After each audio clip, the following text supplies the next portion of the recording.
أعوذ بالله من الشيطان الرجيم. بسم الله الرحمن الرحيم. القارعة ما القارعة وما أدراك ما القارعة يوم يكون الناس كالفراش المبثوث وتكون الجبال كالعهن المنفوش فأما من ثقلت موازينه فهو في عيشة راضية وأما من خفت موازينه فأمه هاوية وما أدراك ما هي نار حامية. القارعة کرنگی دو والا ٹک ٹک کولو والا. مل قارعة سشے دیا کرنگی دو والا. وما ادراکا آیتا ستا چاویلی دی مل قارعة چی سشے دیا کرنگی دو والا. یوم یکون الناس چپک مورز بخلق گرزیگی کالفراش المبثوث دخوارو وارو پتنگانو پشان وتکون الجبال او ابا گرزیگی غرونا کالعهن المنفوش پشان دا والے شوی مالوچو. فأما من ثقلت موازینه پس بہر حال آغا خلق چی دا چا عملون چی دے غدرانوی فهو بس غی فی عیشت الراضیہ پا خوخیدلی عیش کی بین. وَأَمَّا مَنْ خَفَّتْ مَوَازِينُهُ او بہر حال آغا خلق چی دا چا عمل چی دے سپکوی فَأُمُّهُ هَاوِيَا بس داغی ٹکان دوزخ دے. وَمَا أَدْرَاكَ او تاسو تا چاویلی دی ما ہیا چی سشے دیا هاویا نار حامیہ اغا اور دے لمبا شوے. پا قرآن کریم کی دا قیامت دیر زیت نامی دی. یو ورطا قیامت ویلے کیگی آخرت ورطا ہم ویلے کیگی الطامہ ورطا ہم ویلے کیگی آزفہ ورطا ہم ویلے کیگی غاشیہ ورطا ہم ویلے کیگی حاقہ ورطا ہم ویلے کیگی او پا دغی نامو که چی ده یو قارعه نم هم ده او د دی صورت نمم قارعه ده او د اول آیت مبارکه نه دا نم راغسته شوی ده او دا صورت په مکه مکرمه کې نازل شوی ده او د نازلی دوی په اعتبار سره د دی دیرشم لمبر ده. دین مخ کی یو کم دیرشم صورتونه چی ده اغا نازل شوی دي. د قرعه معنی دا دا ټکول یو شی چې بل شي راواچ وغینه چې کوم आवाज پیداویږي او هغه کړ کړ کوي کنه دې ته چې دې قرعه ویل کیږي. او د قیامت نوم قارعه دې د پاره دی چې کله قیامت راشي نو هر یو شی به چې دې بل شي سره داسې ټکراویږي جنگیږي با او کړ کړ आवाज به کوي. غرونه به چې دی دا خپلو کې چې دی ټکراویږي دا کورونه به خپلو کې ټکراویږي دا ونې چې دی دا خپلو کې ټکراویږي. څنګه چې نن سبا یو معمولی سیز بل سیز لرا چې خپلو کې چې دی ټکراو شي نو هغې نه دماکه جوړه شي. که ګاډی سره ټکراو شي نو څومره غټه دماکه کیږي. او به غرونه خو غرونه دي د دې به څنګه قسمه اوازي الله دې مونږ محفوظ القارعه دکونکې کړنګېدو والا مل قارعه څه شی دی کړنګېدو والا وما ادراک مل قارعه آیا تاسو ته چا ویلي دي چې دا کړنګېدو والا څه شی دی یو د ماقام به هغه وخت کې کېږي چې کله دنیا فنا شي غرونه غرونو سره ونې ونې سره دیوالونه دیوالونو سره هر یو سیز به بل سیز سره چې دی هغه ټکراو شي بیا به په دویم ځل باندې آشپیلۍ والی کېږي او ټول خلق به میدان محشر ته چې دی راجمع شي په دغه وخت کې به څه کېږي یوم یکون الناس چې په کومه ورځ به خلک وګرځي کالفراش المبثوث په شان د پتنګانو خواره وارم څنګه چې دا پروانې پتنګان شمه چې تاسو بله کوي که نه یا داسې دغه یي هغې له چې هغه باخي غوندې کې دغه راځي ته پتنګان وایي ښه نو دا څنګه خواره واره وي دغه شان به دا خلک خواره واره وي او دا به د حضرت آدم علیه السلام نه واله تر خیري انسانه پورې څومره زیات مخلوقات دی دا ټول به دغه شان وي ابن العربي رحمت الله علیه دا یو ډیر لوی بزرګ تیر شوی دی هغه وایي چې ما ته په کشف کې دا فرمایلی شوي وو دا کشف چې دی دا یو درجه ده دا اولیاء کرامو ته چې دی د الله تعالی د طرفه حاصلیږي دې کې د هغې خپل څه دغه اختیار نه وي کشف راته وشو چې اخیري انسان به په چین کې پیداویږي او دې نه وروسته به چې دی انسان نه پیداویږي 150 کالو پورې به خلک ودونه کوي خو د هغې بچي به نه کېږي تر دې پورې چې قیامت به راشي دا د قیامت یو نشانی ده بهرحال ټول انسانان که پیرین دي که حیوان دي که فرشتي دي که مایان دي که نور ځناور دي دا ټول مخلوقات چې دی دا به راجمع شي عجیبه قسمه منظر به وي بې ترتیبه به وي څنګه چې دا پروانې بې ترتیبه وي وتكون الجبال كالعهن المنفوش او وبګرځيږي دا غرونه پشان د والې شوي مالوچو هغه اوچت غرونه چې خلق ورته ګوري که نه نو هغې باندې یره راشي چې یره نه دی ته نه خېجمه هسې نه راپرونوځو هغه غرونه به هم چې دی داسې په هوا شي الله اکبر فاما من ثقلت موازینه بس بهر حال هغه چې د چا اعمال پتله کې وزنداروي فهو فی عیشة راضیه بس هغه به په خوښېدونکي عیش کې وي ای به مزې کوي واما من خفت موازینه او بهر حال هغه خلق چې د چا اعمال چې دی په تله کې سپک وي فامه هاویه د هغې ټکانه چې دی دوزخ دی د اسلامي عقایدو کې یو عقیده دا هم ده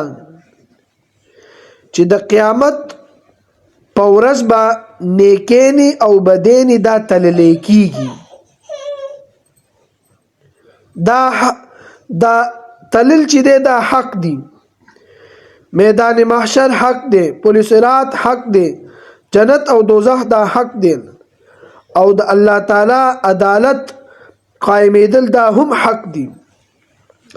معتزله یو فرقه ده هغه خپل ځان ته مسلمانان وایي هغه چې دی ای کې ډېر غټ غټ فاضلان تیر شوي دي هغه چې دی د تلې انکار کوي ای وایي چې دا هر څه چې دی تللی کېږي به نه دا هغه وایي چې د دې میزان مطلب دا دی چې عدل او انصاف به کیږي نور دا تلل ملل پکې نشته دی چې نیکې نیم تللې کیږي بدې نیم تللې کیږي معاذ الله دا خود الله تعالی باندې چې دی جهالت لازمیږي چې هغه به ولی الله ته پته نشته چې د دې کس دومره ګناهونه دي چې تلی به نو مونږه هغه له دا جواب ورکو چې د الله تعالی په علم کې هر یو سیز دی او دی باندې الله تعالی باندې چې دی جهالت لازمیږي نه ځکه چې الله تعالی دا د انسانانو دغه د پاره چې یو انسانونو وای دا چې یا الله پاکه ما خو چې ډېر ښه کارونه کړی پوه شو خو پکې اړو دغه نو شو دا څنګه چلو شو نه دا د انسان دغه د پاره چې انسان یقینو کې نور الله تعالی څه معلوم دی بعضی تل اوس داسې جوړ شي دا ډیجیټل چې هغه کې چې یو طرف ته انسی یا دکاندار تخکاری بل طرف ته دی گاګ تخکاری نو هغه کوم هغه ته ګوري داسې بغور غور سره پوه شئ کس لګ ډیر یو ګرام او دغه فرق کنه ورته یاره وي ته دوباره کې یقین نشته کنه نو دا دلته د انسان د یقین د پاره الله تعالی چې دا دغه وکړو او دا چې دا خبره حق ده چې دا شیزونه به تللی کیږي د معراج پشپام د حضرت ابراهیم علیه السلام او د نبی علیه السلام چې کله ملاقات شو نو حضرت ابراهیم علیه السلام ولدو پیغام ورکل یو ورته ویلی اقرا مني امتك السلام زما د طرف خپل امت ته سلام وایا